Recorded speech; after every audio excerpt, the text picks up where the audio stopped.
5 years ago, tempting kong pinagdasal sa Panginoon na bigyan ako ng lalaking magmamahal at magpaprotekta sa akin. Nang nakilala kita, hindi ko akalain na ikaw na pala yung sagot sa lahat ng dasal ko. Grabe nga si Lord sabi ko mapagmahal lang, pero dinagdagan niya pa ng kapugian.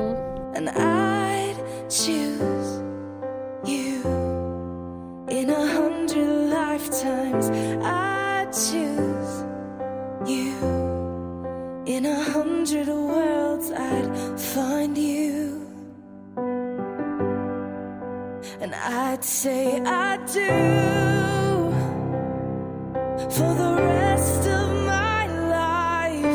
With all that I have, I do, and I will when the sky is falling. I promise you I'm all in, no turning. Yes, mahal. Eto na, ikakasal na tayo. Maraming salamat sa lahat ng pagtitiis, pagtsatsaga at pag-aalaga sa akin. You take Pagtutulungan natin itong buhay na papasokin natin. Sana I choose huwag mong susukuan. you.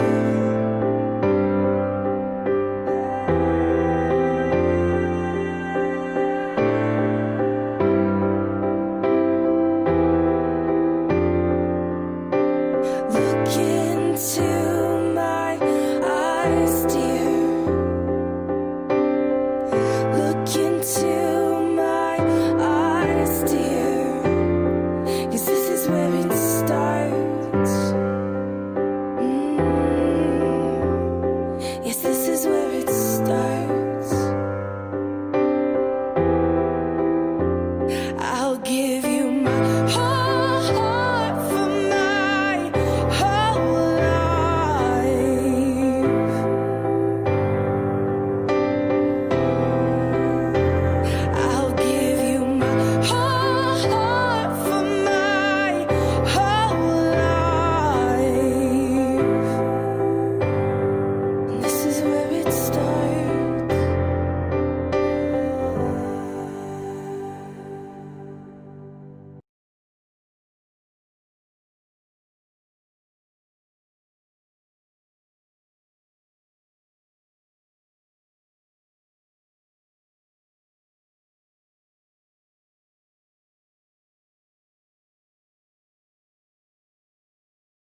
ang salita ng Diyos.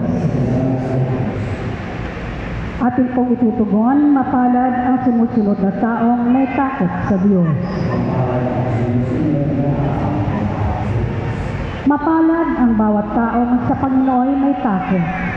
Ang maalad na adhikay sumusunod sa kanyang utos. Hindi siya magkukulang sa anumang kailangan. Ang buhay ay maligaya't uunlad ang kanyang buhay.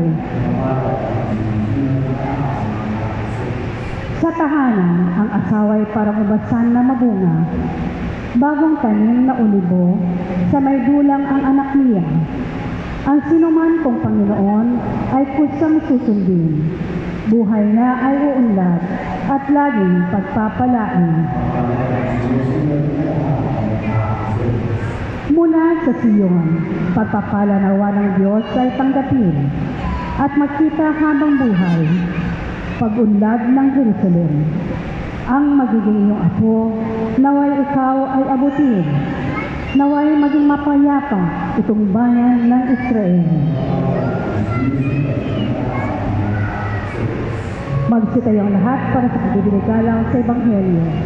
Ang mabuting balita ng Panginoon. Pinupuri ka namin, Panginoong Jesucristo. Magsipag-upo tayong lahat. Sa muli, magandang hapon po sa inyong lahat. Magandang hapon, Father. Tulad na aking nabanggit, puno tayo ng kaganapan para kay Julius at Jessica na tatanggap ngayon ng sakramento ng kasal. O, palakpakan naman natin ang dalawang ito. So, Julius at Jessica, bago ako magsimula, pinapaabot namin dito sa simbahan ang aming pagpapasalamat sa inyo. Dahil dumulog kayo sa Panginoon, humingi kayo ng pagbabasbas para sa inyong pagsasama. Salamat dahil kinikilala ninyo na Diyos naman talaga ang nagbigay sa atin ng biyaya ng pagmamahal sa isa't isa. Napakaganda na sinimulan ninyo ito sa pagpapala ng Panginoon. At alam naman natin na ang lahat ng ito ay bahagi pa rin ng kalooban ng Diyos sa ating buhay. Tandaan ninyo, Julius at Jessica, yung pagsasama kasi ng lalaki at babae sa larangan ng buhay pag-aasawa, yan po ay hindi lang desisyon natin. Yan po talaga ay bahagi ng napakagandang plano ng Diyos sa buhay ng tao. Kaya ang ibig sabihin nito, yung inyong pagkita, yung inyong pagkilala, yung inyong pagkapalagayan ng loob na humantong ngayon sa pangako ng pagmamahal hanggang sa kamatayan, yan po ay kalooban ng Diyos sa inyo. Hindi po ito coincidence, Julius at Jessica. Hindi po ito accident na kayo'y nagkakita. So please believe that you are destined for one another. Yan ang totoo. Kayo talaga ang itinakda ng Diyos na magsama sa buhay na ito. Hanggat pinaniniwalaan natin yan, magiging matibay ang ating pagmamahalan. This is not only your choice nor your decision. This is the plan, a beautiful plan of God sa inyong dalawa. Alam niyo, nagtitiwala ang Diyos sa inyo. Naniniwala siya na kaya ninyo ang pagmamahalan na ito hanggang sa kamatayan. Kaya huwag naman natin sayangin ang tiwala at paniniwala ng Diyos sa ating buhay bilang mag-asawahan. Alam mo, Julius, mahal na mahal ka ni Lord. Wala siyang ibibigay sa iyo na hindi mo itasasaya. At ang pinakatanda na kanyang pagmamahal sa buhay mo ngayon, ay ayan, nasa tabi mo. Si Jessica is the greatest love of God in your life. Kaya ingatan mo naman ito, ha? Yan. At ikaw din, Jessica, ang pangarap sa iyo ng Diyos, simpleng buhay, pero may saya, no? May fulfillment, may kahulugan. Kaya ayan, binigyan ka ng kasama, no? Para maabot mo ang pangarap na ito. Si Julius is a gift of God sa buhay mo. Please take care of that gift. So sana ma-realize ninyong dalawa na kayo pala ay biyaya ng Diyos sa isa't isa. Okay? Now, lagi ko itong nire-remind sa aking ikinakasal. Alam mo, there is no such thing as perfect husband and perfect wife. Alam yan ng parents ninyo. Alam yan ng ninang at ninong ninyo. No?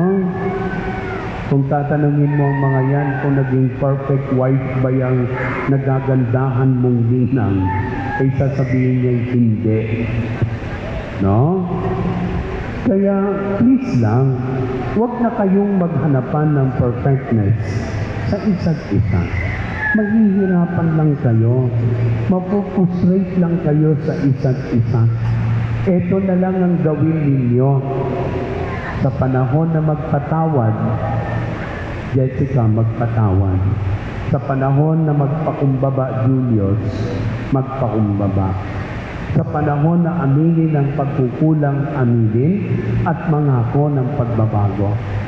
Sa panahon na kinakailangan suportahan ang kabiyak, ipadama, ipakita, sabihin ng suporta.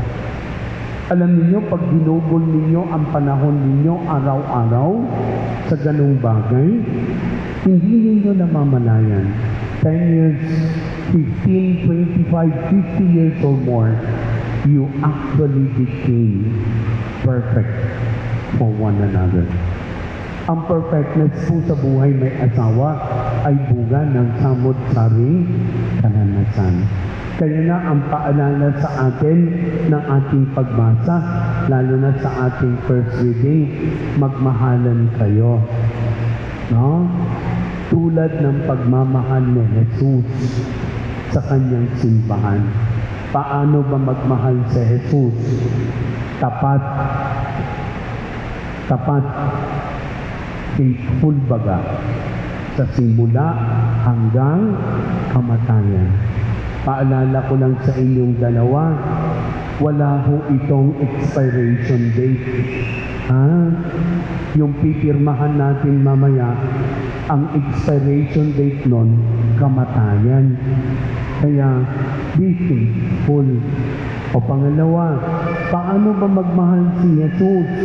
Handa siyang magsakripisyo para sa minamahal. Ibig sabihin, hindi lang sarili niya ang iniisip niya, kundi ang kapakanan at kabutihan ng kanyang minamahal. So, I hope ganun din. And the third thing, ang pagmamahal ni Jesus ay nagbibigay buhay. So, dapat ganun din. Na Julius, yung source of joy and strength mo sa buhay, sana si Jessica. And the same thing with you, Jessica, sa harap ng pagsubok sa buhay, nakakaya mo ito dahil nandyan sa tabi mo si Julius. Give life to one another. Kaya nga ang tawag sa inyo sa Biblia, kasama sa buhay. In short, kasambuhay. Kaya utang na loob, huwag ninyo gawing kasambahay ang bawat isa, kasama sa buhay. Then lastly, God will give you a beautiful mission of creating a little church. Munting simbahan. Ano yon? You will have a family of your own. Bibigyan kayo ng Diyos ng misyon na magbubuo ng pamilya, munting simbahan. Ang ibibigay sa inyong mga anak ay sana tanggapin ninyo ito ng masaya. Okay? So sana yan ang aming panalangin sa inyo. Nandito ang inyong mga ninong-ninang, pamilya, mga kaibigan. We continue to pray for both of you. Kaya natin ito, no? So sana later on, makita namin kayo simpleng mag-asawahan, simpleng pamilya, nagmamahalan, nagkakaisa, nananalig sa Diyos. Tulad ng pamilya ni Maria, Jose, at Jesus. So dalhin ninyo ang aming panalangin, dalhin ninyo ang aming pangarap, at ang aming pag-asa para sa inyong dalawa. So God bless, congratulations, at thank you din dahil sa inyong pagdulog sa Panginoon. Jessica, bukal ba sa iyong loob ang iyong pagparito upang makaisang dibdib si Julius na iyong pakamamahalin at paglilingkuran habang buhay? Apo, Father. Julius, bukal ba sa iyong loob ang iyong pagparito upang makaisang dibdib si Jessica na iyong pakamamahalin at paglilingkuran habang buhay? Opo, Father. Batas at mga alituntunin ng ating banal na simbahan. Apo, Father. Buong puso ba ang pagkakaloob mo sa Kanya na iyong sarili bilang Kanyang may bahay? Apo, Father. Buong puso mo ba siyang tinatanggap bilang asawa? Apo, Father. Julius, sumasang-ayon ka ba na maging asawa si Jessica na narito ngayon, alinsunod sa batas at mga alituntunin ng ating banal na simbahan? Opo, Father. Buong puso ba ang pagkakaloob mo sa Kanya ng iyong sarili bilang Kanyang asawa? Opo, Father. Buong puso mo ba siyang tinatanggap bilang may bahay? Opo, Father. Ngayon ay hinihiling ko na sabay ninyo dasalin ang panalangin ito.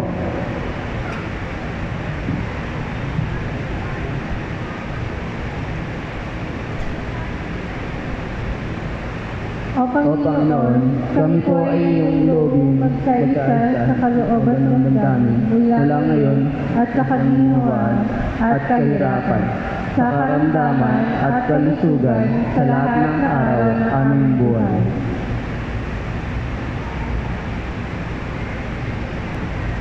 Jessica, isuot mo ang singsing na ito bilang tanda ng aking pag-ibig at katapatan. Sa pangalan ng Ama at ng Anak at ng Espiritu Santo. Amen.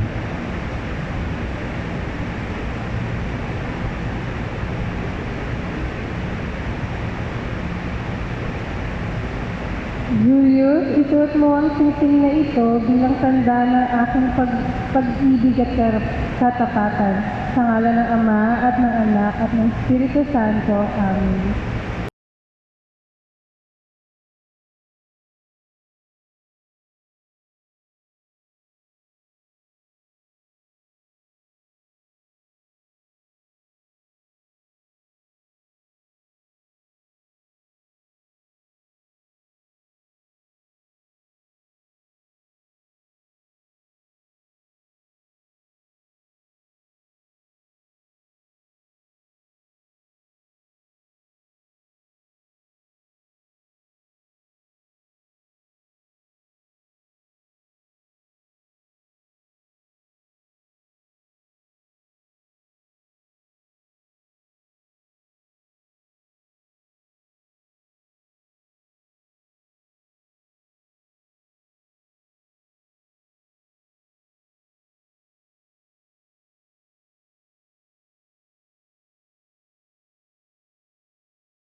Ama, ng Anak, ng Espiritu Santo. Amen. Father Lord God, thank you po sa napakagandang araw, panahon na binigay niyo po sa amin. Nandito po kami para i-celebrate ang kasiyahan ng bawang kasal si Julius at si Jessica. Bigyan niyo po sila ng masaya, may peace of mind na pagpapamilya. Kayo na po ang gumabay sa kanilang future. Lord, nandito po kami. Maraming salamat po sa pagsasaluhan namin ng mayang pagkain. Bless na po ang aming pagkain ngayong hapon na po. Lord, lahat ng po ito, pinapadalangin po namin sa ngalan ng inyong anak na si Jesus. Amen. Ano naman, anak, Espiritu Santo. Amen.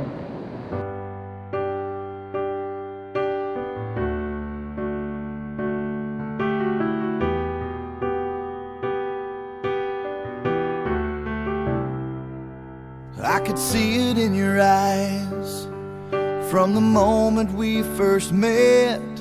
There was something different about you. I couldn't see myself without you. Now I know what it is that makes me love you like I do. It's all that I've been longing for. I don't have to look for it anymore.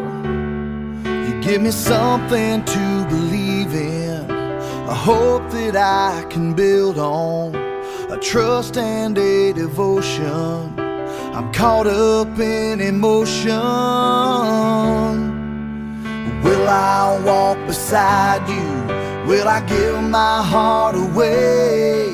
Will I hold you in my arms at night? Will I bow my head and pray? Will I promise to be faithful? Will I do this every single day?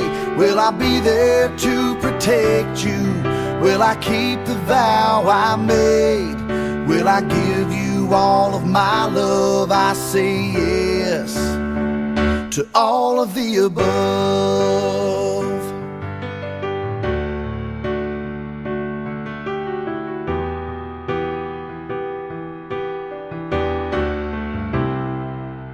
You can see it in my eyes when we are close together. The feelings that I just can't hide, things that my heart can't deny. Now I know what it is that makes me love you like I do. You're all that I've been longing for. I don't have to look for you anymore. You give me something to believe in, a hope that I can build on, a trust and a devotion. I'm caught up in emotion. I was informed last night, buti na lang, kasi isang page lang yung nagawa ko. Kasi kung a week ago, na-inform ako, baka 7 o'clock, matapos ako dito. So, good afternoon to each and everyone here. According to the gospel that we heard an hour ago, ang pinagsama ng Panginoon ay hindi dapat paghiwalayin ng tao. You know, Julius and Jessica, you might encounter happiness and sadness as well along your journey. But don't forget that gospel, na ang pinagsama ng Panginoon ay hindi dapat paghiwalayin ng tao. To you, Julius, please always prioritize Jessica's happiness. Don't look for a perfect life, sabi nga ni Mother Edina. At saka alam mo, yung family namin ni Jessica is from Samar. You know, hindi kami yung tipo ng pamilya na mayaman financially, but I am proud to say na kami na taga Samar is mayaman na mayaman sa pagmamahal. Kaya I know and I'm sure Jessica loves you so much. Diba? And according to the first reading din kanina, na kayo ay itinakda. Ang lahat ng ito ay ipinagkaloob ng Panginoon sa inyo. So dapat, bigyan ninyo ito ng halaga. Bigyan ninyo ng importansya. At isa pa, I know and able and capable to build a family. Pero don't ever forget to consider the advices with your parents. Kasi hindi porket kaya nyo na, you're able and capable, palagi nyo pa rin tatandaan at i-consider ang mga desisyon or mga advices coming from your family. Ha? And for both of you, kay Julius muna, when you're happy, alam mo yung nagre-release tayo ng dopamine, yung hormones, masyado tayong masaya. Kung ako sa'yo, huwag kang mangangako kay Jessica. Kasi sa sobrang saya natin, minsan na ipapangako natin ang mga bagay na hindi natin alam na pwedeng matupad, pwedeng hindi. Which resulted na pwedeng ikasama ng loob ni Jessica. At ikaw naman, Kaka, sa nakasanayan namin na tawag sa'yo, Kaka, huwag ka din magdidesisyon kung ikaw ay galit. Kasi I am sure, walang matinong desisyon ang isang tao pag galit ka. Tama? So, alam niyo, wedding may come and go. All the memories here will vanish. But I'm wishing and I'm praying for both of you as you grow older, na mag-grow din yung love ninyo. With your kids, of course. Yun lang. Thank you for being a part of this memorable event in your life. Congratulations, and remember that we are your family. We always support and love you. Thank you. Magandang hapon sa ating lahat. Nagpapasalamat ako sa araw ng kasal ng anak ko na ganito pala karami ang gustong makasaksi. Una sa lahat, nais kong ipaalam sa magiging manugang ko, manugang na talaga, na ang tatahakin nilang buhay ay tulad ng nakaranasan ko na nandyan ang hirap, lalong-lalo na yung tulad sa amin na, o tulad sa akin na walang napag-aralan, kundi isang construction worker lang. Pero, dahil sa pagmamahal sa aking pamilya, ipinakita ko na kahit wala akong pinag-aralan, pinagsikapan ko na may taguyod ng aking pamilya na maabot ng aking makakaya. Alam mo yun, hindi lang saya ang tatahakin nyo dahil dadaan pa kayo ng pinakamahirap na mga pagsubok sa buhay. Nandyan ang pag-aaway, nandyan ang panukso, dahil tayong mga lalaki, sa tutulang, kahit anong pag-iingat natin, hindi maiwasan na hindi tayo matukso. Nandyan dahil sa kasabihan na ang tukso o ang demonyo, wala sa langit, nandito lang din sa lupa, naglalakad-lakad. Hindi maiwasan yan na bago dumating ang araw na yun, sana mapaghandaan mo na malabanan mo. Dahil baka mamaya, hindi makayanan ng kabaris mo tulad ng nadanas ng misis ko na katakot-takot na. Kumbaga saan, nakatakot-takot na sa kuna. Nagkaroon namin ng mga karelasyon, pero sinasabi ko rin sa kanya na doon na kami yun dahil nasa probinsya ka, nandito ako sa Manila. Ano ba ang mga pangangailangan ko, hindi mo kayang ibigay, pero hindi kita pinabayaan. Darating ang darating yung Diyos dahil wala pa akong nakita na mag-asawa na hindi nagkaroon ng problema. Kaya lang, pilitin yung makayanan ito na hindi kayo magkaiwalay. Matuwid nyo ang pagkasama nyo ng maayos. Dahil kahit ako nga na, yun yung sinasabi ko, isa lang akong construction worker, pero pinaghahandaan ko. Nakikita mo naman kung ano ang estado namin. Kahit pa paano, napaghandaan ko ang magkaroon ng pamilya ang mga anak ko, may nakalaanan na kahit maliliit lang na barong-barong na para mayroon silang matirahan. Ganun din. At umasa ko dahil sa estado ng ating buhay, mas mataas ang pinag-aralan mo kaysa sa akin. Ibig sabihin, madali kang makahanap ng trabaho o magkaroon ng trabaho kaysa sa akin. Dahil ang trabaho ko, pagod, sipag, yun lang ang pinagbubuhay ko. Naasahan ko yun na sana dumating ang araw na mas higitan nyo ang naging buhay ng mag-asawa. Maraming salamat po. At saka number 2 ha, huwag kang magpapatukso dahil nandito lang ang mga manunukso sa tabi-tabi natin. Ingatan mo yan. Maraming salamat po. Julius and Jessica, tayo kayo.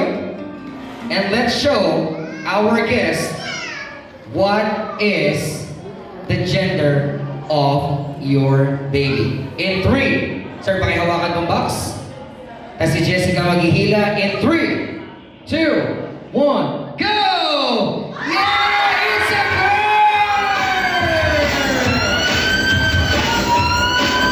Yeah!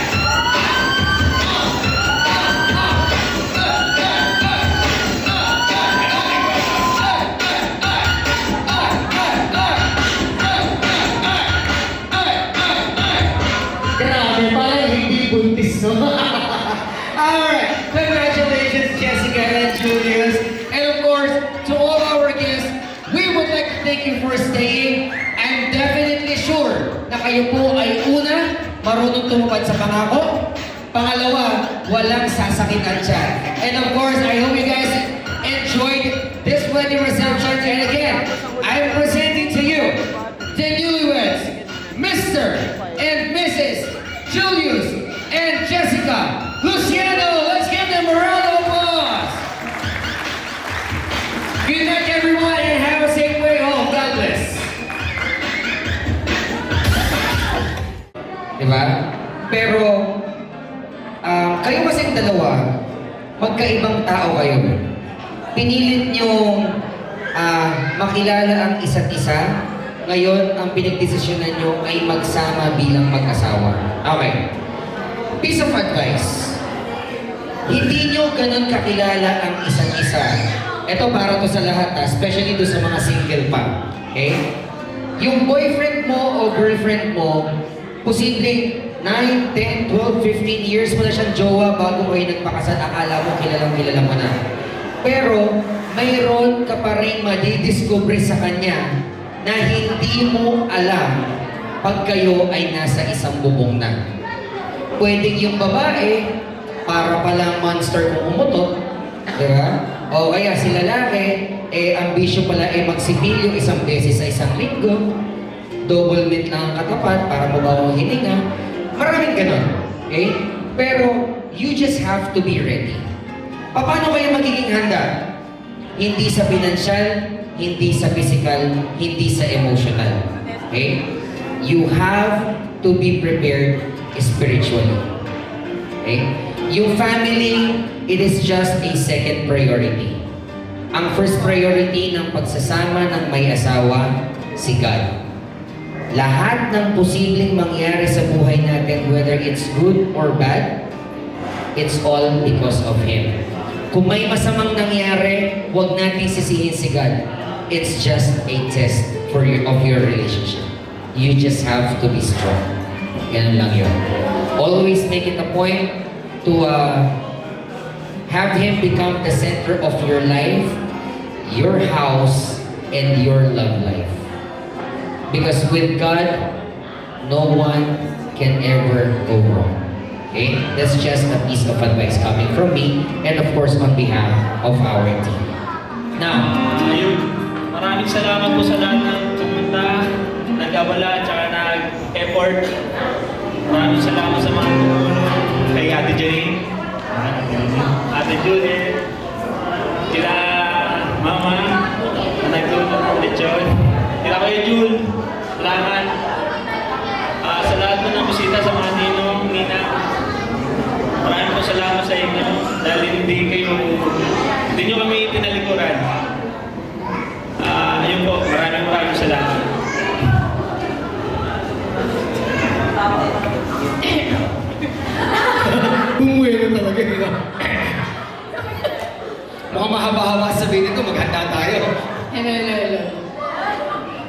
ahead.